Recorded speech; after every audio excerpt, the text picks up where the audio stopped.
Hello and hi, my name is Muhammad Azrah Kamil Yusof. My metric number is AA18249. This is our topic, Mass Rapid Transit Sungai Buloh Kajang. Here is my group member. So today I will cover the introduction part.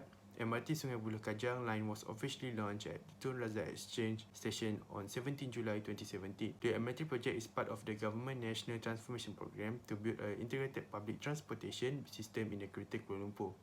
The first phase of operation between Sungai Buloh and Semantan began on December 16, 2016. On July 17, 2017, the second phase of activities between Museum Negara and Kajang began. The first MRT line will run from Sungai Buloh to Kajang and will serve 1.2 million persons travelling between densely populated residential, commercial and employment district in the Klang Valley. It will be owned by the Government of Malaysia through Syarikat Prasarana Negara Berhad and operated by the PKL, a subsidiary of Prasarana.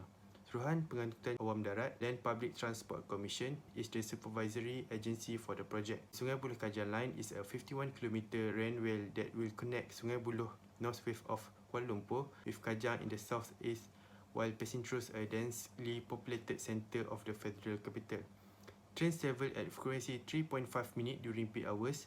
They operate at speed 35 km per hour and will cover the distance between Sungai Buloh and Kajang in 88 minutes. The route will contain 9.5 km of underground railway in the city centre. A fleet of 58 trains will run on the SBK line. Each train will have 4 carriages carrying a maximum of 300 passengers in a carriage. Thank you. Next, I'm gonna talk about the impact of the MRT project on the environment during and after construction. For the during construction, there is a noise pollution and vibration. Earth-moving equipment such as dozer and tractor, heavy vehicles, lorry and truck, generators, and piling work will be the main source of noise during underground work. Next is the traffic congestion to underground work. Potentially significant impact from the underground work are traffic congestion due to land reduction to accommodate machinery and working space. SBK line substructure is built on the ground. This will make the road narrower and resulting in traffic congestion. After construction impact, there is a noise pollution and vibration also. After the construction of MRT is completed, noise pollution still occurs. This is because of the friction effect of the Sungai Buloh to Kajang line MRT wheels and rails. They will make the surrounding residents who live around the Sungai Buloh to Kajang line MRT will feel disturbed. Last but not least, traffic congestion due to underground work. Some of the stations are anticipated to have traffic-related issues after completion and operation, such as congestion on nearby roads and secondary roads, parking and traffic circulation, road parking, and so on. Moving on to the next part, there are various steps needs to be taken to protect the environment. This is crucial to sustain and prevent damages in the future. Protecting the environment includes prevention during and after the construction. Both phases are important and mustn't be taken lightly.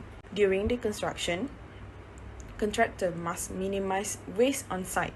This can be done by utilizing resources, increasing work productivity, and using recyclable material.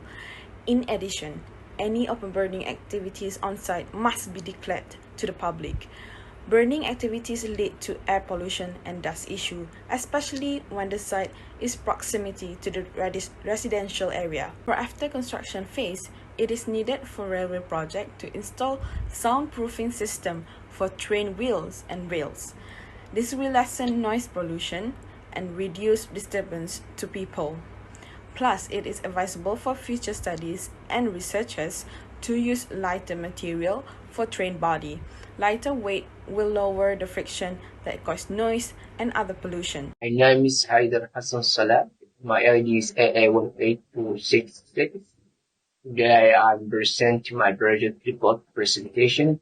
This is my part construction method. Before the construction, Burpa begins utility and water sewer mains electric cables touch pipelines along SPK line will be relocated. In some cases, there may be temporary loss of parking and space or temporary closure of the road lanes. And also in certain cases where long span are required, steel and post tension balancing contributor may be used. Station will be constructed either top down or bottom up method. Use of the bottom up method is a normal construction sequence for the most underground suspicions. Why does the project need a addressing these challenges requires consistent understanding by the public an important role of green sustainability and environmental. And also when this awareness contribution are lacking, there is a tendency that policy issues and decision might affect and legitimacy which American project is facing in some areas recently and may prevent project from achieving its purpose. Thank you very much. I don't need my mouth. Assalamualaikum and very good day. My name is Anis Aina, AA18255. I will explain about the Act and regulation related to the environmental issue. Before we begin, I would like to bring forward few of the environmental issues that occur during pre-construction stage and construction stage of Sungai Buloh, Kajang MRT.